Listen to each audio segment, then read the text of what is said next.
السلام علیکم، میرا نام عبدالرحیم ہے۔ میں مختلف احادیث کی کتابوں سے مختلف ٹاپکس پہ ویڈیوز بنا رہا ہوں۔ تو امام نسائی کے جو مجموع احادیث ہے اس سے نماز کے ٹاپک پہ تھوڑی سی احادیث ہیں۔ اعوذ باللہ من الشیطان الرجیم، بسم اللہ الرحمن الرحیم۔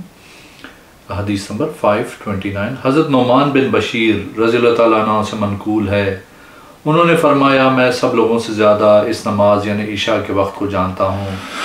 رسول اللہ صلی اللہ علیہ وسلم یہ نماز تیسری رات کا چاند غروب ہونے پہ پڑھتے تھے۔ ایک اور حدیث ہے، حدیث نمبر 530، حضرت نعمان بن بشیر رضی اللہ تعالیٰ عنہ بیان کرتے ہیں کہ اللہ کی قسم بلا شبہ میں اس نماز یعنی عشاء آخرہ کے وقت کو سب لوگوں سے زیادہ جانتا ہوں۔ اللہ کے رسول صلی اللہ علیہ وسلم یہ نماز تیسری رات کا چاند غروب ہونے پہ پڑھتے تھے۔ ایک اور حدیث ہے، حدیث نمبر 531، حضرت سیارہ بن سلامہ سے روایت ہے، میں اور میرے والد محترم حضرت ابو برزہ وسلمی رضی اللہ تعالیٰ عنہ کے پاس گئے۔ میرے والد محترم نے ان سے کہا بتائیے رسول اللہ صلی اللہ علیہ وسلم فرض نمازیں کیسے پڑھتے تھے؟ انہوں نے فرمایا آپ صلی اللہ علیہ وسلم دوپہر کی نماز ظہر جسے تم اولا پیشین کہتے ہو اس وقت پڑھتے جب سورج ڈھل جاتا، اور عصر کی نماز اس وقت پڑھتے کہ ہم میں سے کوئی شخص آپ صلی اللہ علیہ وسلم کے ساتھ نماز پڑھنے کے بعد مدینہ کے انتہائی دور والے مضافاتی بستی میں اپنے گھر کو جاتا تو اس وقت بھی سورج زندہ ہوتا تھا، اور میں بھول گیا کہ مغرب کے بارے میں آپ صلی اللہ علیہ وسلم نے کیا فرمایا، اور آپ عشاء کی نماز جسے تم اتما کہتے ہو دیر سے پڑھنا اچھا سمجھتے تھے، اور عشاء کی نماز سے پہلے سونا اور بعد میں باتیں کرنا ناپسند فرماتے تھے، اور صبح کی نماز سے فارغ ہوتے تو آدمی اپنے ہم نشین کو پہچان سکتا تھا، اور آپ صلی اللہ علیہ وسلم 60 سے 100 آیات تک نماز میں تلاوت فرماتے تھے۔ ایک اور حدیث ہے، حدیث نمبر 532، حضرت ابن جریج بیان کرتے ہیں کہ میں نے حضرت عطا سے پوچھا کون سا وقت آپ زیادہ مناسب سمجھتے ہیں کہ میں اس میں عشاء کی نماز پڑھوں، خواہ امام ہو یا اکیلا؟ انہوں نے فرمایا میں نے حضرت ابن عباس رضی اللہ تعالیٰ عنہ کو یہ فرماتے ہوئے سنا کہ ایک رات رسول اللہ صلی اللہ علیہ وسلم نے عشاء کو مؤخر کیا حتیٰ کہ لوگ سو گئے پھر جاگے، مگر آپ صلی اللہ علیہ وسلم ابھی تک تشریف نہ لائے تھے، لہٰذا پھر سو گئے پھر جاگے تو حضرت عمر رضی اللہ تعالیٰ عنہ نے کھڑے ہو کے پکارا اے اللہ کے رسول صلی اللہ علیہ وسلم، نماز نماز نماز کے لیے تشریف لائیے۔ عطا نے کہا حضرت ابن عباس رضی اللہ تعالیٰ عنہ نے فرمایا کہ پھر اللہ کے نبی صلی اللہ علیہ وسلم تشریف لائے، مجھے یوں محسوس ہوتا تھا کہ میں اب بھی آپ صلی اللہ علیہ وسلم کو دیکھ رہا ہوں کہ آپ صلی اللہ علیہ وسلم کے سر مبارک سے پانی کے قطرے گر رہے ہیں، اور آپ صلی اللہ علیہ وسلم نے اپنا ہاتھ سر کے ایک جانب رکھا تھا، پھر آپ صلی اللہ علیہ وسلم نے اشارہ کیا۔ ابن جریج نے کہا میں نے عطا سے پوچھا کہ نبی صلی اللہ علیہ وسلم نے اپنے دست مبارک کس طرح سر پہ رکھا تھا؟ عطا نے میرے سامنے اس طرح اشارہ کیا جس طرح ابن عباس رضی اللہ تعالیٰ عنہ نے کیا تھا۔ عطا نے اپنی انگلیوں کو کچھ کھولیں پھر انہیں سر پہ رکھا، آپ کی انگلیوں کے کنارے سر کے اگلے حصے تک پہنچے تھے، پھر عطا نے اپنی انگلیاں ملائیں اور انہیں اس طرح سر پہ رکھا کہ آپ کے انگوٹھے کان کے اس کونے کو لگے جو چہرے کی جانب ہے، پھر کن پٹی و ماتھے کے کنارے کو لگے۔ وہ ذرہ بھر بھی کمی بیشی نہ کرتے تھے بلکہ بالکل اسی طرح کرتے۔ پھر آپ صلی اللہ علیہ وسلم نے فرمایا اگر یہ خطرہ نہ ہوتا کہ میں اپنی امت کو مشقت میں ڈال دوں تو میں انہیں حکم دیتا کہ وہ ضرور اسی وقت نماز پڑھا کریں۔ ایک اور حدیث ہے، حدیث نمبر 533، حضرت ابن عباس رضی اللہ تعالیٰ عنہ سے منقول ہے، انہوں نے فرمایا نبی صلی اللہ علیہ وسلم نے ایک رات عشاء کی نماز مؤخر کی حتیٰ کہ رات کا کافی حصہ گزر گیا۔ حضرت عمر رضی اللہ تعالیٰ عنہ کھڑے ہوئے بلند آواز سے پکارا اے اللہ کے رسول صلی اللہ علیہ وسلم، نماز کے لیے تشریف لائیے۔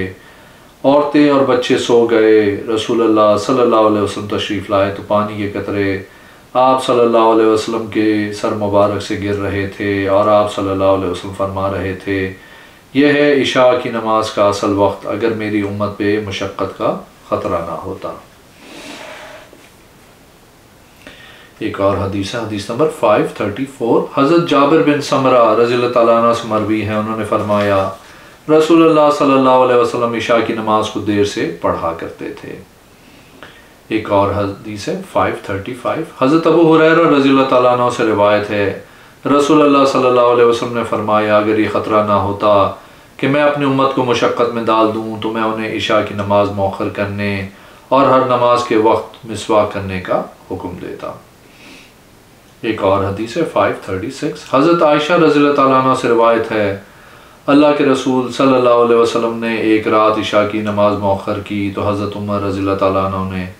آپ صلی اللہ علیہ وسلم کے پکاروں کے عورتیں اور بچے سو گئے، اللہ کے رسول صلی اللہ علیہ وسلم تشریف لائے،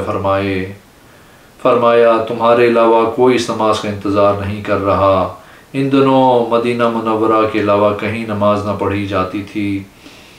پھر آپ صلی اللہ علیہ وسلم نے فرمایا اس نماز کو سرخی غائب ہونے سے لے کے تہائی رات تک پڑھو۔ ایک اور حدیث ہے 537، ام المومنین عائشہ رضی اللہ تعالی عنہا فرماتی ہیں کہ نبی صلی اللہ علیہ وسلم نے ایک رات عشاء کی نماز کو مؤخر فرمایا حتیٰ کہ بہت رات گزر گئی اور مسجد والے خصوصاً عورتیں اور بچے سو گئے۔ پھر آپ صلی اللہ علیہ وسلم تشریف لائے اور نماز پڑھائی اور فرمایا بلا شبہ یہی ہے اس کا اصل وقت اگر مجھے اپنی امت پہ مشقت کا خطرہ نہ ہوتا۔ ایک اور حدیث ہے 537، حضرت عبداللہ بن عمر رضی اللہ تعالیٰ عنہ سے منقول ہے،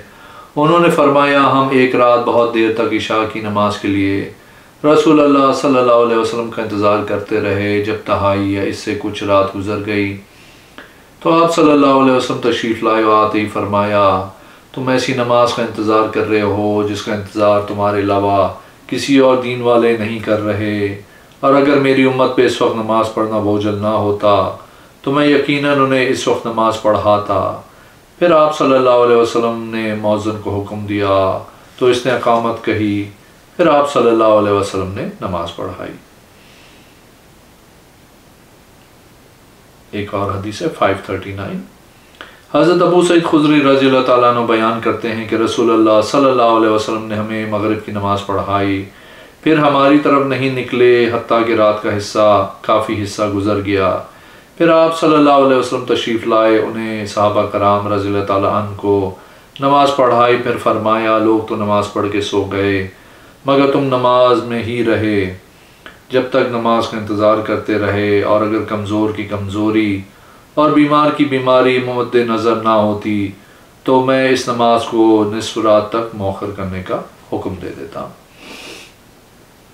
ایک اور حدیث ہے، حدیث نمبر 540، حضرت حمید بیان کرتے ہیں کہ حضرت انس رضی اللہ تعالیٰ عنہ سے پوچھا گیا کیا نبی صلی اللہ علیہ وسلم نے انگوٹھی بنوائی؟ انہوں نے فرمایا ہاں۔ آپ صلی اللہ علیہ وسلم نے ایک رات عشاء کی نماز تقریباً نصف رات تک مؤخر کی، جب نماز پڑھ چکے تو آپ صلی اللہ علیہ وسلم نے اپنا چہرہ مبارک ہماری طرف کیا اور فرمایا تم جب تک نماز کا انتظار کرتے رہے نماز ہی میں رہے۔ حضرت انس رضی اللہ تعالیٰ عنہ بیان کرتے ہیں کہ مجھے یوں محسوس ہوا کہ میں اب بھی آپ صلی اللہ علیہ وسلم کی انگوٹھی کی چمک دیکھ رہا ہوں۔ ایک اور حدیث ہے، حدیث نمبر 541، حضرت ابو ہریرہ رضی اللہ تعالیٰ عنہ سے روایت ہے رسول اللہ صلی اللہ علیہ وسلم نے فرمایا اگر لوگ اذان کہنے اور صف اول میں کھڑے ہونے کی فضیلت جان لیتے تو پھر قرآن اندازی کے علاوہ کوئی چارہ کار نہ پاتے اور ضرور ان دونوں چیزوں کے لیے قرآن اندازی کرتے، اور اگر لوگ جان جاتے کہ ظہر کی نماز جلدی پڑھنے میں کیا فضیلت ہے تو ایک دوسرے سے آگے بڑھتے، اور اگر اتما عشاء اور صبح کی نماز کی فضیلت جانتے تو ضرور حاضر ہوتے خواہ گھسٹ کے آنا پڑتا۔ ایک اور حدیث ہے 542، حضرت ابن عمر رضی اللہ تعالیٰ عنہ سے مروی ہے رسول اللہ صلی اللہ علیہ وسلم نے فرمائے اعراب بدوی لوگ تمہاری اس نماز عشاء کے نام کے سلسلے میں تم پہ غالب نہ آ جائیں، وہ اونٹوں کی وجہ سے اس نماز کو مؤخر کرتے ہیں، بلا شبہ اس نماز کا نام عشاء ہے۔ ایک اور حدیث ہے، حضرت ابن عمر رضی اللہ تعالیٰ عنہ بیان کرتے ہیں کہ میں نے رسول اللہ صلی اللہ علیہ وسلم کو ممبر پہ یہ فرماتے ہوئے سنا، یہ عربی لوگ بدوی لوگ تمہیں اس نماز کے نام کے معاملے میں تم پہ غالب نہ آ جائیں، خبردار بلا شبہ یہ عشاء ہے۔ ایک اور حدیث ہے، حدیث نمبر 544، حضرت جابر بن عبداللہ رضی اللہ تعالیٰ عنہ بیان کرتے ہیں کہ رسول اللہ صلی اللہ علیہ وسلم نے صبح کی نماز پڑھی جب صبح آپ صلی اللہ علیہ وسلم کے لیے واضح ہو گئی۔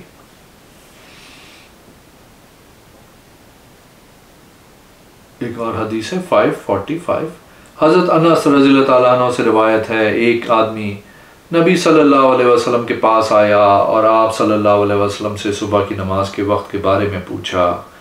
جب اگلے دن صبح ہوئی تو جو ہی پاؤ پھوٹی، آپ صلی اللہ علیہ وسلم نے حکم دیا کہ نماز کی اقامت کہی جائے اور ہمیں نماز پڑھائی۔ جب اگلا دن ہوا تو آپ صلی اللہ علیہ وسلم نے روشنی ہونے دی، پھر آپ صلی اللہ علیہ وسلم نے حکم دیا تو نماز اقامت کہی گئی اور آپ صلی اللہ علیہ وسلم نے ہمیں نماز پڑھائی۔ پھر آپ صلی اللہ علیہ وسلم نے فرمایا، کہاں ہے وہ شخص جو نماز کے وقت کے بارے میں سوال کرتا تھا؟ ان دونوں کے درمیان وقت ہے۔ ایک اور حدیث ہے، حدیث نمبر 546، حضرت عائشہ رضی اللہ تعالیٰ عنہ فرماتی ہیں کہ اللہ کے رسول صلی اللہ علیہ وسلم صبح کی نماز سے فارغ ہوتے تو عورتیں اپنی چادروں میں لپٹی ہوئی گھروں کو واپس جاتی تھیں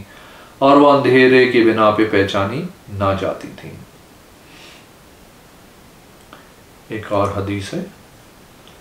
حدیث نمبر 548، حضرت انس رضی اللہ تعالیٰ عنہ سے منقول ہے، رسول اللہ صلی اللہ علیہ وسلم نے خیبر کے دن صبح کی نماز اندھیرے میں پڑھی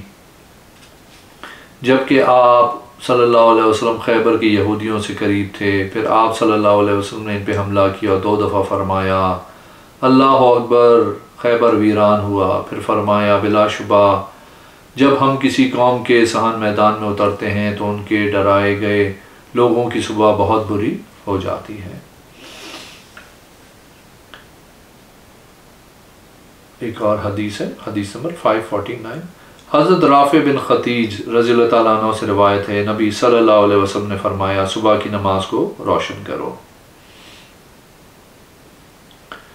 ایک اور حدیث ہے 550، حضرت محمود بن لبید رضی اللہ تعالیٰ عنہ اپنی قوم انصار کے کئی بزرگوں سے بیان کیا کہ اللہ کے رسول صلی اللہ علیہ وسلم نے فرمایا فجر کی نماز پڑھتے پڑھتے تم جس قدر بھی روشنی کرو گے وہ تمہارے لیے ثواب میں اضافے کا ذریعہ ہے۔ ایک اور حدیث ہے 551، حضرت ابو ہریرہ رضی اللہ تعالیٰ عنہ نے روایت کی، نبی صلی اللہ علیہ وسلم نے فرمایا جس شخص نے صبح کی نماز سے 1 رکعت سورج طلوع ہونے سے قبل پا لی تو اس نے نماز پا لی، اور جس شخص نے عصر کی نماز میں 1 رکعت سورج غروب ہونے سے قبل پا لی تو اس نے نماز پا لی۔ اگر آپ نے میرے چینل کو اب تک سبسکرائب نہیں کیا تو پلیز کیجئے، اس ویڈیو کو لائک کیجئے۔ اگلی ویڈیو میں انشاءاللہ حاضر ہوں گا۔ اللہ حافظ۔